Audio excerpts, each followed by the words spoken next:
Hello বন্ধুরা, কেমন আছো তোমরা সবাই? আশা করি অনেক অনেক ভালোই আছো। আর তোমাদের ভালোবাসায় আমিও অনেক ভালো আছি, কারণ তোমরা আমাকে যে পরিমাণে ভালোবাসা দিয়েছো এবং সাপোর্ট দিয়েছো তা আমি কোনোদিন ভুলতে পারবো না। তাই তোমাদেরকে মজা দেওয়ার জন্য আবারও একটি নতুন গল্প নিয়ে হাজির হলাম। গল্পটি শোনার মতো, আশা করি তোমাদের দাঁড়িয়ে যাবে এবং তোমরা হাতের কাজ করতে সবাই হেডফোন নিয়ে বসে যাও। যদি আমার গল্প শুনে মজা পাও তাহলে অবশ্যই আমার চ্যানেলটি সাবস্ক্রাইব করবে। তো চলো বন্ধুরা, আমরা কথা না বাড়িয়ে আসল গল্পে চলে যাই। 10 বছর ধরে বিবাহিত হওয়ার পরেও আমার কোনো সন্তান ছিল না। আমার স্বামী যখন অন্য শহরে যেতেন তখন আমার স্বামীর বড় ভাই বলতো, বৌদি, এটা একটা অন্যরকম লাড্ডু। 7 দিন ধরে এটি খেলে দাদা আসার সাথে সাথেই তুমি মা হয়ে যাবে। আমি সেই লাড্ডুগুলি খেয়ে নিয়েছিলাম এবং আমার একটি সন্তান হয়েছে। সন্তানটি এই পৃথিবীতে আসার সময় আমার স্বামীর বড় ভাই আওয়াজ করে বলেছিল যে এই শিশুটি তার। আর যখন টেস্ট করা হয় তখন যেন আমার পায়ের তলা থেকে মাটি বেরিয়ে আসে, কারণ ওই শিশুটি আমার আসলে কি নাম। আমি অনেক সুন্দরী ছিলাম এবং আমি এমন একটি বাড়িতে বিয়ে করেছিলাম যেখানে শুধু আমার স্বামী এবং আমার স্বামীর বড় ভাই থাকত। আমার শ্বশুর বাইরের একটি শহরে ছিলেন। এরা অনেক ধনী ছিল। আমার শাশুড়িও ছিল না। আগে আমি অনেক খুশি ছিলাম যে এই বাড়িতে কোনো শাশুড়ি নেই, আমার স্বামীর কোনো বোন নেই। কিন্তু আমি বুঝতে পেরেছিলাম যে এইখানে বসবাস করা অনেক কঠিন, কারণ এই বাড়িটা ছিল শুধুই ছেলেদের ঘর। আর আমি তাই কাউকে মনের কোনো কথাই বলতে পারতাম না। আমার স্বামীও অনেক সিরিয়াস ছিল। আমার বাবা মাও আমাকে বিয়ে দেওয়ার পরে এই দেশ ছেড়ে চলে গেল, কারণ তারা এখানে এসেছিল শুধুমাত্র আমাকে বিয়ে দেওয়ার জন্য। আমরা আগে বিদেশে থাকতাম। আমার বাবা মা চেয়েছিল আমি পাকিস্তানে থাকি, যাতে আমি এখানকার মাটির কাছাকাছি থাকতে পারি। আমি গরিব তো হয়েই গিয়েছিলাম, কিন্তু অনেক চিন্তিত ছিলাম। এই সমস্যার কারণে তখনও পর্যন্ত আমার সন্তান হয়নি। ডাক্তাররা বলতো আপনার শরীরে ভিটামিনের অভাব, কারণ আপনি দুঃখী থাকেন সব সময়। আপনার পরিবেশ পরিবর্তন করুন, কোথাও থেকে ঘুরে আসুন, এমন কাজ করুন যা আপনাকে খুশি করবে। কিন্তু আমার স্বামী এমন একটা কাজ করত যে একদিনের জন্য সে ছুটি নিতে পারত না। আর যে আমার সাথে কথা বলতো সে আর কেউ না, সে ছিল আমার স্বামীর বড় ভাই। আমারই বয়সী ছিল, আর সে দেখতে অনেক সুন্দর ছিল। আমার স্বামীর তুলনায় সে একজন ভালো মানুষও ছিল। হাসি মজা করত, কিন্তু তার একটা নিজস্ব পৃথিবী ছিল যেখানে সে আমার জন্য সময় দিতে পারত না। সে ইউনিভার্সিটিতে চলে যেত, সেখানে বন্ধুদের সময় দিত কিংবা ফোন নিয়ে ব্যস্ত থাকত। আমি ভাবতাম কখনোই সে ফ্রি হয়ে এসে আমার সাথে কথা বলবে, তাহলে আমার সময় ভালোই পার হবে। অনেক ভালো কথা বলতো সে। তার নাম ছিল হামাদ। মাঝে মাঝে আমরা ঠিক করতাম, সে কিছু খাবার নিয়ে এসে আমরা খেতাম, আমরা অনেক গল্প করতাম। এইভাবেই সময় ভালোই পার হয়ে যেত আমাদের। আমার স্বামীও এই ব্যাপারটা জানত। আমার স্বামী বলতো তার ভাইয়ের থেকে কিছুটা দূরে থাকতে। আমি বলেছিলাম যে সে তো অপরিচিত নয়, সে এই বাড়িতেই থাকে। আমি আমার স্বামীকে বলতাম যে আমি তার সাথে কথা বলি না, কিন্তু বাস্তবে আমরা একে অপরের সাথে কথা বলতাম এবং আমাদের জীবন এইভাবেই চলছিল। আমার বিয়ের পরে অনেক বছর পার হয়ে গেছে, 10 বছর হয়ে গেছে, কিন্তু আমার এখনো একটাও সন্তান হয়নি। কিন্তু ডাক্তার বলেছে আপনার বেশি একটা সমস্যা নেই, আপনার সন্তান হতে পারে। ডাক্তার আমাকে বললেন আজই আপনার স্বামীর সাথে কথা বলুন, যাতে তিনি আপনার পরিবেশ পরিবর্তন করতে পারেন, আপনাকে একটি শান্তিপূর্ণ জায়গায় নিয়ে যান। কিন্তু যখন আমি আমার স্বামীকে এই কথাটি জানালাম, আমার স্বামী আমাকে একটি নতুন খবর শোনালো। সে বলল যে আমাকে কাজের জন্য অন্য শহরে যেতে হবে এবং আমি সেখানেই থাকব, 9 বা 10 মাসের জন্য হতে পারে। সে যখন এই কথা বলল, তারপরে আমি কি বলবো, কারণ এটাই ছিল আমার স্বামীর শেষ কথা। সে একবার যা বলে তো সেটাই করত। আমি বললাম ঠিক আছে, আমি তোমার জিনিসপত্র প্যাক করে দিচ্ছি। আমার স্বামী শহরের বাইরে চলে গেলেন এবং তখন আমি বাড়িতে একা থাকতাম। কিন্তু তখনই আমার স্বামীর বড় ভাই আমাকে এমন কিছু বলেছিলেন যা আমাকে অবাক করেছিল। কিন্তু যাওয়ার সময় আমার স্বামী আমাকে বলে, আমি দোকানদারকে বাড়ির নম্বর দিয়েছি, তোমার যদি কোনো কিছুর প্রয়োজন হয় তবে দোকানে ফোন করে দিলে সেই জিনিসগুলো বাড়িতে পৌঁছে যাবে। আমি বললাম জিনিস অর্ডার করার কি দরকার, হামাদ নিয়ে আসতে পারবে। তখন আমার স্বামী বলেছিলেন, তোমাকে তার কাছে কিছু চাইতে হবে না, এমনকি তার সাথে কথাও বলতে হবে না। সে তার কাজ করুক, তুমি নিজের কাজ করো। এমনকি ওর জন্য রান্না করারও দরকার নেই, ও বাইরে থেকে খাবে। আমি বললাম, তোমার কি হয়েছে? সে বলল, আমি তোমার স্বামী, আর তাই আমি যা বলছি তাই তোমাকে করতে হবে। আমি বললাম, কিছু কি হয়েছে? সে বলল, না তেমন কিছুই না, আমি শুধু তোমাকে বলে দিলাম যে ওর থেকে দূরে থাকবে। আমার এক কাকিমা বাইরে চলে গেছেন, যখন তিনি ফিরে আসবেন তখন তিনি তোমার সাথে থাকতে আসবেন। তোমার খেয়াল রাখবেন উনি, আর তোমার ভয় করবে না একটু। আশ্চর্য ব্যাপার হলো, আমার স্বামী চলে যাওয়ার আগে আমার স্বামীর বড় ভাইয়ের সাথে দেখা করেনি। হয়তো ভাইদের মধ্যে কিছু রাগের কারণ ছিল, কিন্তু এমন তো কখনো হয়নি, কারণ আমার স্বামীর বড় ভাই একদিন আমার জন্য একটি লাড্ডু নিয়ে এলো। সে বলল, তুমি যদি এটি খাও তাহলে দাদা এখানে ফিরে আসার সাথে সাথে তুমি মা হতে যাবে।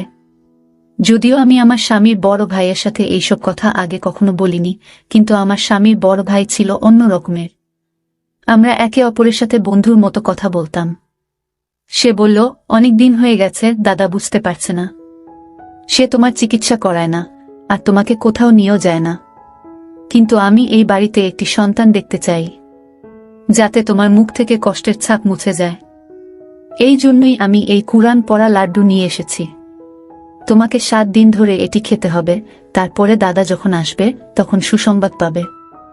আমি আমার স্বামীর বড় ভাইকে ধন্যবাদ জানিয়েছিলাম এবং তাকে বলেছিলাম যে সে সত্যই একজন ভালো মানুষ, যে এত চিন্তা করেছিল আমার জন্য। আমি বললাম তাকে, আল্লাহ তোমাকে একটা মিষ্টি সন্তান বানিয়ে দিক। আর আমি সেই লাড্ডুটি 7 দিন ধরে প্রতিদিন খেয়েছি, এই ভেবে যে একদিন সবকিছু ঠিক হয়ে যাবে। আমার স্বামীর বড় ভাই আমাকে প্রতিদিন গল্প বলতো যে এই লাড্ডু তো অমুকও খেয়েছিল। আমি যেখান থেকে এইগুলো নিয়ে এসেছি সেখানের অনেক নাম ডাক হয়েছে। মানুষ তাদের কাছে যায় এবং তাদের সমস্যার সমাধান করিয়ে ফিরে আসে। বৌদি, তোমার সমস্যারও সমাধান হবে। আমি প্রার্থনাও করেছি, কিন্তু আমার স্বামীর বড় ভাই আমাকে বলেছিল যে তোমার স্বামীকে এই বিষয়ে কিছুই জানাতে হবে না, কারণ সে এই ধরনের জিনিসে বিশ্বাস করে না। আর যদি দাদা জানতে পারে যে এই লাড্ডুগুলো আমি তোমাকে দিয়েছি, তাহলে আমাকে শেষ করে ফেলবে। আমি তাকে বললাম যে তোমাদের মধ্যে কি কোনো ঝগড়া চলছে? সে বলল, না, কোনো ঝগড়া নেই। দাদা যেখানে গেছে আমাকেও সেখানে সে পাঠাতে চেয়েছিল, কিন্তু আমি যাইনি, সেই জন্য আমার উপর রেগে আছে। আমি বললাম যে এত ছোট ব্যাপার? তোমার দাদা তো এমন ভাবে রেগেছিল যেন তোমার সাথে তার কোনো সম্পর্ক সে রাখবে না। সে বলল, হ্যাঁ, ব্যাপার এইটুকুই যে সে সাথে সাথে রেগে যায়। কিন্তু সেই দিনগুলিতে আমি আমার স্বামী বড় ভাইয়ের মধ্যে আরও একটি জিনিস লক্ষ্য করেছি যা সে আগে কখনো করত না, আর তা হলো সে এখন অনেক রাতে বাড়িতে আসে। আমি একা ছিলাম, তাই আমি ওকে বললাম তাড়াতাড়ি আসতে। আমার মনটা কেমন একটা করে, আমি ভয় পেয়ে যাই। সে বলল, বৌদি, আমি তাড়াতাড়ি আসার চেষ্টা করি, কিন্তু কাজটাই এমন যে তোমার জন্য লাড্ডু নিয়ে তবেই তো বাড়ি আসি। তার জন্য আমাকে সেখানে বসতে হয়। 7 দিন ধরে আমি সেই লাড্ডু খেয়েছি, আর অজুহাত দেখিয়ে আমি আমার স্বামীকে এখানে ডেকে নিয়েছি। ওকে বললাম যে তুমি এখানে চলে এসো, তোমার সাথে আমার জরুরি কাজ আছে। আর আমার মনও ভালো নেই, কারণ আমি একা। স্বামী বলল, ঠিক আছে, তাহলে আমি তোমাকে আমার সাথে নিয়ে আসব, কারণ আমার এখানে অনেক কাজ আছে। আমি বললাম, হ্যাঁ, তুমি আসো, আমার তোমাকে দরকার। কিন্তু স্বামী যখন এলো, আমি অবাক হয়ে দেখলাম যে সে আমার স্বামীর বড় ভাইকে একবার আদর করে ধরেনি। সে এমনভাবে পাশ দিয়ে চলে গেল যেন সেখানে কেউ বসে নেই। আমি অনেক অবাক হয়েছিলাম, কারণ আমার স্বামী আসার আগে আমার স্বামীর বড় ভাই বলছিল যে দাদা এলে অবশ্যই আমাকে ক্ষমা করবেন এবং সবকিছু ঠিক হয়ে যাবে। কিন্তু আমার স্বামী তা করেননি। আমার স্বামী আমাকে তার সাথে অন্য শহরে নিয়ে যায় এবং আমি সেখানে থাকতে শুরু করি। এখানে আমি থাকতে থাকতে মাত্র 1 মাস হলো, আর জানতে পারলাম যে আমি মা হতে চলেছি। এটা যেন শেষ পর্যায়ে কোনো মানুষ জীবন ফিরে পাচ্ছে। বিয়ের 10 বছর পরে এমন খবর পাওয়া ছোট কথা নয়। অনেক খুশি হলাম, কিন্তু আমার স্বামীর বড় ভাইয়ের দেওয়া লাড্ডুর কথাটা বলিনি। শুধু বললাম, সন্তান না হওয়া পর্যন্ত আমরা একই বিছানায় থাকব। আমার স্বামীও অনেক খুশি। আমি যখন আমার স্বামীর বড় ভাইকে ফোন করলাম, তখন তার নাম্বার বন্ধ ছিল। আমি বাড়ির ফোন নাম্বারে কল করলে কাজের লোকটা ফোনটা তুলে বলল ছোট ভাই বাসায় নেই, আর ওর ফোনটা হারিয়ে গেছে। আমি আমার স্বামীর বড় ভাইকে এটা বলতে পারলাম না, কিন্তু ওর জন্য একটা মেসেজ অবশ্যই করে রাখলাম যে ও এক সময় অন্তত দেখতে পাবে। আমার স্বামী বলল, তুমি কাকে মেসেজ করছো? আমি বললাম, আমার সন্তানের কাকাকে। আমার স্বামী বলল, কোনো দরকার নেই। আমি বললাম, এটা কেন বলছো? আমার স্বামী বলল যে সে ব্যবসায় অনেক ক্ষতি করেছে, তাই আমি তার সাথে সব সম্পর্ক শেষ করে দিয়েছি। তাকে তার জমির অংশ দেওয়া হয়েছে এবং এখন সে তার অংশে এখন থেকে বেঁচে থাকবে। তার সাথে আমাদের কোনো সম্পর্ক থাকবে না। আমি বলেছিলাম যে তোমার বাবা এই পৃথিবী ছেড়ে চলে যাওয়ার আগে তোমার মা বাবা তোমাকে তার দায়িত্ব দিয়েছিলেন, আর তুমি তাকে এই অবস্থাতে রেখে দিলে। তখন আমার স্বামী বলল, সে একজন প্রতারক, চোর, এবং আমি এমন মানুষের সাথে কোনো সম্পর্ক রাখতে চাই না। আমি অবশ্যই আমার স্বামীকে বলেছি যে সে অন্যায় করছে, কিন্তু আমার স্বামী বলেছেন যে আমার ক্ষেত্রে তোমার কোনো কথা বলার দরকার নেই। তুমি হলে বউ, তোমার কাজ হলো ঘর চালানো। আর হ্যাঁ, আল্লাহ তোমাকে সন্তান দিয়ে দিয়েছেন, এখন থেকে তোমার সন্তানের প্রতি মন দাও। আমি ঘরের ও ভাইয়ের ব্যাপারটা দেখব। সে আমার ভাই, তোমার ভাই নয়। যদি তোমার ভাই হতো তাহলে তুমি কথা বলতে পারতে। আমি বললাম যে সে আমার ভাইয়ের মতোই ছিল। আমি আমার স্বামীকে কি করে বলবো যে তার কারণেই আমরা সন্তানের সুখ পেতে চলেছিলাম? কিন্তু আমার স্বামীর বড় ভাই আমাকে এসব বলতে নিষেধ করেছিলেন, তাই আমি চুপ করে রইলাম। সত্যি বলতে কি, তারপরে আমি আর সময় পাইনি আমার স্বামীর বড় ভাইকে ফোন করার বা তার সাথে কথা বলার। প্রথমত, আমার স্বামী এটা বারণ করত, এবং দ্বিতীয়ত, আমি আমার সন্তানকে কেনাকাটায় এবং খুশিতে এতটাই ব্যস্ত ছিলাম যে আমি কারো কথা ভাবিনি। তারপরে আল্লাহ আমাকে একটি সুন্দর ছোট ছেলে দিলেন। তাকে পেয়ে আমি অনেক খুশি হয়েছিলাম। আমি দিনরাত যেন তাকে নিয়ে ব্যস্ত থাকতাম। ছেলের যখন 2 মাস বয়স, তখন আমি আমার স্বামীকে বলেছিলাম যে এইবার আমরা বাড়ি ফিরে যাব, কারণ আমি এই ফ্ল্যাটে তোমাকে আর এই সন্তানকে নিয়ে আর থাকতে চাই না। এইবার আমাদের বাড়িতে থাকব। আমার স্বামী বলল যে বাড়িটা এখনো আমার, অবশ্যই আমরা সেখানে যাব, আর আমার ভাই এলে তাকে সেই বাড়িতে তার ভাগের যত টাকা হয় তত টাকা দিয়ে দেব। আমি বললাম, যা খুশি করো, কিন্তু এবার আমি ঘরে যাব। আসলে আমি আমার সন্তানকে তার প্রিয় কাকার সাথে দেখা করাতে চেয়েছিলাম, কিন্তু আমাদের বলা হয়েছিল যে বাড়ি বন্ধ আর আমার স্বামীর বড় ভাই নেই। কিন্তু বাড়ি ঢুকে মনে হলো যেন কেউ এখানে থাকছে, যেন এই বাড়িতে একজন মহিলা আছে, আর সেটা এই জন্য যে আমি জানতে পেরে গিয়েছিলাম যে বাড়ির সব কিছুই এক মহিলা ব্যবহার করত। যেন আমার সেরকমই মনে হলো, কিন্তু সেই মহিলা কে হতে পারে? আমি সেই দিকে আর মন দিলাম না। এরপর আমার স্বামীর বড় ভাই ওইখানে এলো। আমার স্বামী ও সেইখানে বসেছিল, কিন্তু তবুও আমি আমার মনটাকে ধরে রাখতে পারলাম না, আর আমার স্বামীর বড় ভাইকে বলে বসলাম যে দেখো তোমার ভাইপো। আমার স্বামীর বড় ভাই তখন বলল, না, এটা আমার ভাইপো না। ওর কথা শুনে আমি অবাক হয়ে গেলাম। আমার স্বামীও বলল, তুমি সন্তানকে ভালোবাসবে না? তুমি এত অহংকারী, এই বাড়ি থেকে বের হও। তখন আমার স্বামীর বড় ভাই বলল, আমি বললাম, এটা আমার ভাইপো নয়, কারণ সে ও আমার ছেলে। এটা শুনে আমার পায়ের নিচ থেকে মাটি সরে গেল, আর আমার স্বামীরও। সে বলল, কি রকম খারাপ কথা বলছো? কি খারাপ অভিযোগ করছো? আমার স্বামীর বড় ভাই বলল, আমি কাউকে দোষ দিচ্ছি না, এটা আমারই ছেলে, আমি প্রমাণ করতে পারবো। একথা শুনে আমার পায়ের নিচ থেকে মাটি সরে গেল। আমি তাকে বললাম, তুমি কিসব বলছো? আমি ইশারা ও করলাম যে তোমার কি হয়েছে, তুমি কি চাইছো? তোমার জন্য তো সন্তানটা এই পৃথিবীতে এসেছে, আর এখন তুমি তার জীবন নিয়ে কথা বলছো। আমার স্বামী বলল, কি বলছো তুমি? কি হয়েছিল? আমি যখন এখানে ছিলাম না তখন কি হয়েছিল? আমি আমার স্বামীকে সব খুলে বলেছিলাম। এমন কিছু হয়নি। আমি মাত্র 7 দিন তার আনা লাড্ডু খেয়েছি, তারপরেই আমাদের সন্তান এই পৃথিবীতে এসেছে। আমার স্বামীর বড় ভাইকে ধরে বলল, কি করেছো তুমি? এই লাড্ডুতে তুমি কি মিশিয়েছিলে? এতে তুমি জ্ঞান হারানোর কোনো ওষুধ মিশিয়ে দাওনি তো? আমার এখানে না থাকার সুযোগ নিয়ে কোনো এমন খারাপ কাজ করনি তো তুমি? আমার স্বামী অন্য রকম কথা বলছিল, কিন্তু আমি তো শুনে লজ্জায় শেষ হয়ে যাচ্ছিলাম প্রায়। যাকে আমি ভাইয়ের মতো ভেবেছিলাম, আমার ভাই হিসেবে দেখেছিলাম, সে যদি সত্যি আমার সাথে এমন কিছু করে থাকে, তাহলে তো আমার জীবনটাই নষ্ট হয়ে গেল। আমার মনটা যেন কেমন করছে। আমার স্বামীর বড় ভাই বলল, এটা আমার সন্তান, আমি ওকে চিরকাল তোমার কাছে থাকতে দেব না। সে বলল, তুমি পরীক্ষা করে নাও। কিন্তু আমরা নিশ্চিত ছিলাম যে শিশুটি আমাদের। পরীক্ষার কোনো প্রশ্নই ছিল না, আর যদি ডিএনএ টেস্ট করানো হয় তাহলে ফলাফল কি হবে? আমার স্বামী বলেছিল যে সে ডিএনএ পরীক্ষা করাবে। আমরা সবাই তখন হাসপাতালে পৌঁছলাম এবং সাথে সাথে পরীক্ষা করিয়ে নিলাম, কিন্তু রিপোর্ট পেতে 2 দিন সময় নিয়েছিল। শুধুমাত্র আমি জানতাম যে কিভাবে আমি 2 দিন পার করেছিলাম। আমার স্বামী আমাকে অদ্ভুতভাবে দেখতেন। আমাকে বারবার আমার স্বামী একই কথা জিজ্ঞেস করত, আমি যখন বাসায় ছিলাম না তখন কি হয়েছে? কোনো ঘরে তুমি ঘুমাতে? কোনো সময় ঘুম থেকে উঠতে? রাতে কি মনে হতো যে তুমি জ্ঞান হারিয়ে গেছ? আর তোমার কোনো জ্ঞান নেই?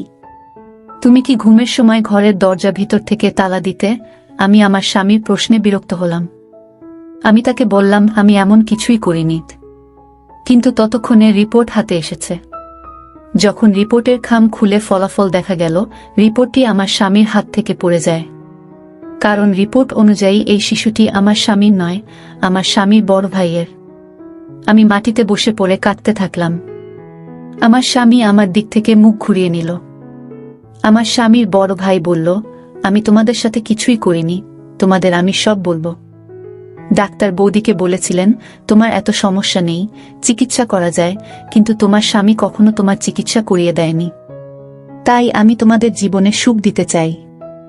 বৌদি, তোমার চিকিৎসা করাতে চেয়েছিলাম, কিন্তু আমি একটা মেয়ের ভালোবাসায় পড়েছিলাম, তাকে বিয়ে করেছিলাম। তাই টাকা চুরি করেছিলাম। কারণ সে অনেক অসুস্থ ছিল, কিন্তু তারপরেও সে আমাদের সন্তানকে এই পৃথিবীতে নিয়ে আসতে চেয়েছিল। আমার সাথে দাদার ঝগড়া হলো, আর এই কারণে দাদা আমার থেকে সবকিছু কেড়ে নিল। সেই মেয়েটিও, যাকে ভালোবাসতাম, সেও এই পৃথিবীতে বেঁচে থাকেনি। কিন্তু আমাদের সন্তান এই পৃথিবীতে এলো। এবং সেদিনই জানতে পারলাম, বৌদি, তুমি একটি মৃত সন্তানের জন্ম দিয়েছিলে, তোমার সন্তান এই পৃথিবীতে আসার আগেই মৃত্যুবরণ করেছে। লাড্ডু জিনিসটা ছিল একটা অজুহাত। তোমাকে ওই লাড্ডুতে ওষুধ মেশায় দিতাম। ওই ওষুধটা অনেক স্পেশাল ছিল, আর অনেক দূর থেকে আনা হয়েছিল। আর আমি নিশ্চিত ছিলাম এটা অবশ্যই একটা প্রভাব ফেলবে, আর সেটাই হয়েছে। তুমি এটাকে ভাগ্য বলো বা যাই বলো, তুমি সন্তান তো পেয়েছিলে, কিন্তু তোমার সন্তান ছিল অনেক দুর্বল। পৃথিবীতে আসার সাথে সাথেই সে এই পৃথিবী ছেড়ে চলে গেল। আমি ওই মতো শিশুটির জায়গায় আমার সন্তানকে রাখলাম, কারণ আমি তোমার ভালো চেয়েছিলাম। আমি এই উপকারটা শুধু তোমার জন্য করছিলাম বৌদি, তোমার স্বামীর জন্য নয়। ঠিক তখন জানতে পারলাম যে তোমার স্বামী আমার প্রতি কোনো উপকার তো করেইনি, তার উপর আমাকে সম্পত্তি থেকে সম্পূর্ণভাবে বের করে দিয়েছে। তাই প্রতিশোধের শেষ হয়ে যাচ্ছে, আমি তোমার কাছ থেকে আমার সন্তানকে কেড়ে নিতে এসেছি। আমি আমার সন্তানকে ছাড়া বাঁচতে পারবো না, কারণ এখন আমার সবই আছে। তোমার স্বামী তার নিজের নামে সব নিয়ে নিয়েছে। আমার স্বামীর বড় ভাইয়ের চোখে পানি ছিল, সে অনেক কাঁদছিল। আমি তাকে বললাম যে আমিও একে ছাড়া বাঁচতে পারবো না। আমি আমার স্বামীর বড় ভাইয়ের পায়ের কাছে বসলাম এবং তাকে বললাম যে তুমি সবসময় আমাকে সাহায্য করেছ। এই শিশুটিকে আমাকে দাও, আমি তাকে আমার সন্তান মনে করেছি। আমি তাকে 3 মাস ধরে মানুষ করছি। তুমি আমার অনেক উপকার করেছ। আমি যদি জানতে পারতাম যে আমার সন্তান পৃথিবী ছেড়ে চলে গেছে, আমার কোল খালি থাকলে আমি ঘটনাস্থলেই শেষ হয়ে যেতাম। তার এই পৃথিবী ছেড়ে চলে যাওয়াতে আজও আমি দুঃখিত, কিন্তু এই সন্তানটা আমার হাতে আছে, তাই আমি বেঁচে থাকার কথা ভাবছি। আমি আমার স্বামীকে বললাম, তুমি কেন এমন করলে? তাকে ক্ষমা করে দাও। সে যা করেছে ভালোবাসার জন্য করেছে। তুমি সবসময় তোমার কাজে ব্যস্ত ছিলে। তুমি কখনো আমার দিকে তাকাওনি, আমার চিকিৎসাও করাওনি। তোমার ভাই আমার সাথে সবসময় ভালোই করেছে, কিন্তু সে তো চাইলে আমার সাথে খারাপও করতে পারত। তুমি যা আশা করছিলে, কিন্তু তবুও সে আমার সম্মান রক্ষা করেছে। আমার জন্যই সে এইসব করেছে। এমনকি আমাকে তার সন্তানও দিয়েছে। আমার স্বামী বলেছিল, তুমি তোমার সন্তান আমাদের দিয়েছ, তাহলে আমি কেন তোমাকে অধিকার দিতে পারবো না? তুমি যা চাও আমি তোমাকে দেব, কিন্তু আমার একটা শর্ত আছে। আমার এবং আমার স্বামীর বড় ভাইয়ের মুখ লাল হয়ে গেল। আমার স্বামী আবার এমন কথা বলছেন। আমরা অবাক হয়ে গেলাম। তিনি বললেন, শর্ত হলো তোমাকে সারা জীবন আমাদের সাথে থাকতে হবে, যাতে তুমি তোমার সন্তানের সাথে থাকতে পারো আর আমি আমার ভাইয়ের সাথে। আমাদের চোখে পানি এসে গেল। আমরা কাঁদতে থাকলাম। সন্তানটাকে আমার স্বামীর বড় ভাইয়ের দিকে এগিয়ে দিয়ে বলল, এখন থেকে বৌদি এই সন্তানের মা, তুমি আর আমি তার কাকা। সে যেন কখনই না জানে যে আমি তার বাবা, তার মা এই পৃথিবীতে নেই। আমি তাকে ধন্যবাদ জানালাম এবং সেই শিশুটিকে ধরলাম যে সে আমার নিজের সন্তান। 4 বছর হয়ে গেছে। আমার ছেলে 4 বছর বয়সী, অনেক খুশি। সে আমার স্বামীকে বাবা ডাকে এবং আমার স্বামী বড় ভাইকে কাকা বলে। সৃষ্টিকর্তা আমাকে আবার আশা দিয়েছেন।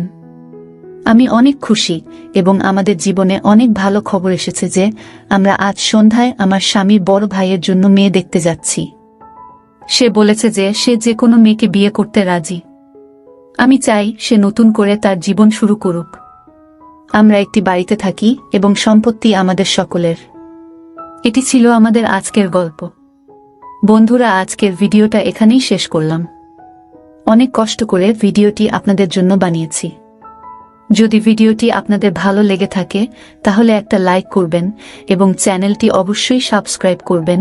এই আশা ব্যক্ত রেখে আপনাদের কাছ থেকে বিদায় নিচ্ছি আমি।